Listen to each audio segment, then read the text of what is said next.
حضرت موسی علیہ السلام یو ځل په لاره تېرېده، یو سړی لګیا دی رب العالمین ته زاري کوي، یو جاړي ورته. چې موسی علیہ السلام پې ورغی، هغه سړي ته وایي ولې؟ وایي د خدای د قهر نه یېرېږم ځکه جاړه. ته څوک یې؟ وایي زه موسی یم د بني اسرائیل. ورته غاړه ورته لاسونه یې وله ښکل کړل، ځکه د دې پیغمبر د هغه هم دونه امت و، زمونږ د نبي علیه السلام د امت غوندې خو نو کم و، خو لکه د نورو پیغمبرانو نه امت زیات. وی حضرت د الله پیغمبر چرته دی؟ وی تور ته ځم د الله ملاقات له. یا زما یو سوال خو الله ته وکړه. وایه څه سوال دی؟ الله ته ده ووایه چې ما خدای وبخي، دا جړېدونکې بنده ورته وایي. موسی علیه السلام یې تا به خدای بخي، ځکه څونه الله ته عبادت کوې، سجدې لګې او خدای ته جاړ. چې حضرت موسی علیه السلام څنګه تور ته لاړ او هغه الله سره خپل مناجات او ملاقات وکړه، د دې سړي درخواست یې ور مخکې کړ. الله په لاره روانم او زما یو امتي دی او لګیاو ډېر یې درته جړل او ډېر فریاد یې کو او عبادت کې لګیاو. نو ما دې تپوس وکړه چې د عبادت ولې کوې؟ وی د خدای نه یېرېږم، الله ستا د یېرې نه. او بیا یو درخواست زما په ژبه تا ته کوي، زم سفارش کوم چې ته یې وبخه. وی الله په جلال کې راغی چې دغه سړی بلکل نه بخلي کېږي، نه بخم. ته د سفارش به نه کوې، د یو ګناه کړی ده چې په هغې خبر دی او زه پې خبر یم. ګوره الله دونه پرده پوخ دی چې موسی علیه السلام هم پې نه کړي چې دا څه ګناه وه، څوک نه خبر. داسې ګناه کړې ده چې په دې یو زه پوه یم او یو پې دغه سړی پوه دی، خو بلکل یې نه بخم. ورته وایه چې ستا بخشش نشته، عبادت کوه کوه که نه کوې مه کوه. موسی علیه السلام باندې خو جلال و، خو چې د الله جلال په چا راشي هغې ته څوک ټینګېدی نه شي. واپس راغی. چې واپس راغی نو اتفاقا دا سړی بیا ملو شو. وی زما درخواست الله ته مخکې که او ستا درخواست مې مخکې که، څه چلو شو؟ وی خفه کېږه مه، خو ستا بخشش نشته، الله خو تا ته ډېر سخت غصه دی. څه ګناه دې کړې ده؟ تا هغه ګناه کړې ده چې الله وی بلکل یې نه بخم. دا دې څه ګناه کړې ده؟ سړی ورته وایي وی الله درته زما ګناه نه خوله. وی نه. نو چې الله په ما پرده واچوله نو زه ولې خپله پرده اوچته کړم؟ الله په ما ګوره دونه بخي نه سزا ورکوي، لیکن هغه پرده وله نه اوچتوي. او موږ څه کوو؟ من ستر علی مسلم ستر الله علیه فی الدنیا والآخره. حدیث کې راځي چې چا په مسلمان پرده واچوله الله به په دې سړي په دنیا او په آخر کې پرده واچوي. او موږ څه کوو؟ پرده اچوو نه، پرده اوچتوو. یو سړي کې به غلطي نه موږ ورپسې جوړوو، یو سړي کې به ګناه نه موږ ورپسې هلکه پلان کې دا چل د خدای بنده که پکې ده نو پټی کا، تا پیغمبر امتی الله ته جوړېږي. یو سړي کې غلطي ده پټی کا، یو سړي کې نقصان دی پټی کا. او موږ خلق په نقصان او غلطي خو پرېږده چې پکې نی ورپسې راوباسو، پلانکي کې دا چل دی، پلانکي کې دا چل دی، دا ډېره خطرناکه ګناه ده. وایي ښه نه الله په ما پرده واچوله او زه ښکاره کړمه، نه د الله رسول نه ښکاره کړم. وایي اوس به څه کوې؟ نو تا خو بخي نه. وایي که مې بخي او که مې نه بخي، عبادت زما کار دی، بخنه د خدای کار دی.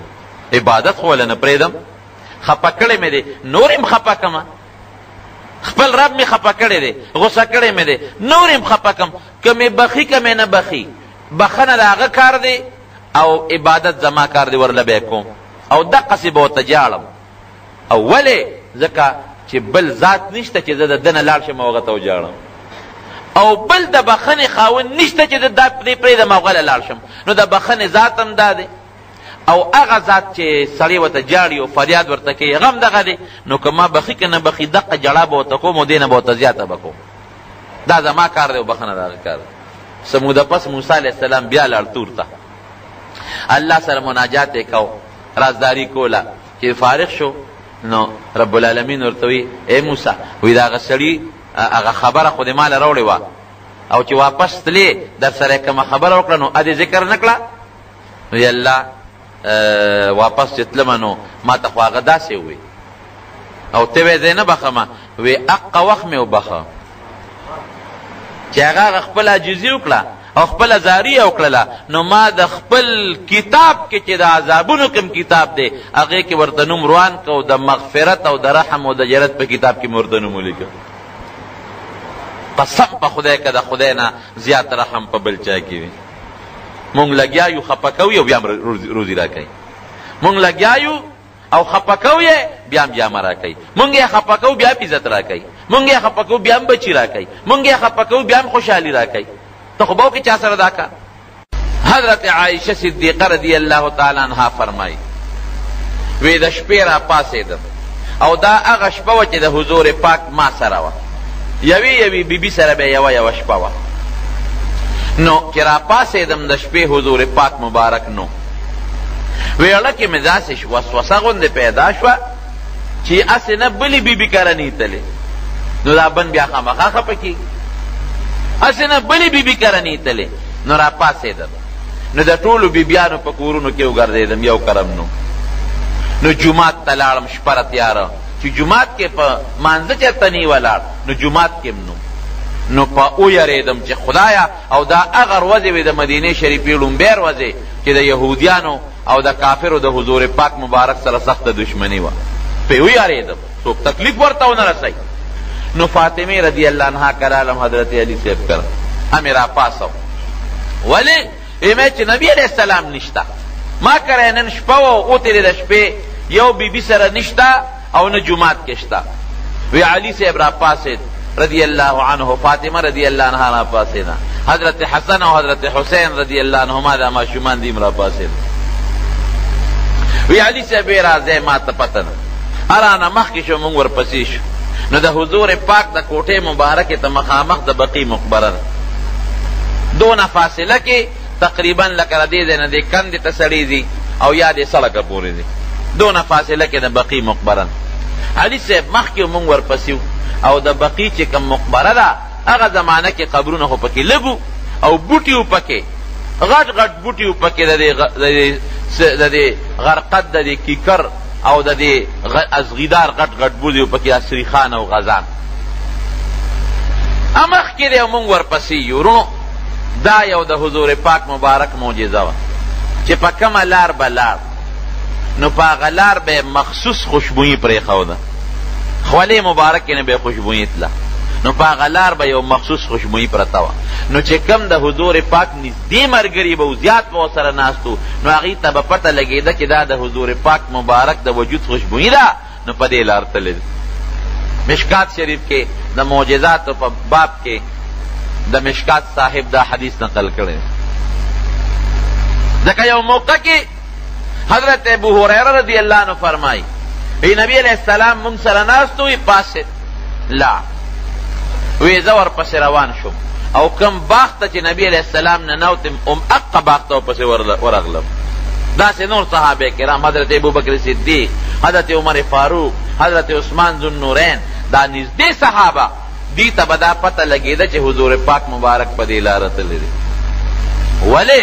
ځکه د هغې د هغه خولې مبارکې خوشبویي به په هغه لاره کې دې پاتې ده، لکه یو ګل چې په یو ځای کې کېدی او د هغې نه هغه خوشبویي معلومه شي. یا مثلا چامبیل دا دې په یو ځای کې کېښودل نو د چامبیلو هغه خوشبویي کوي.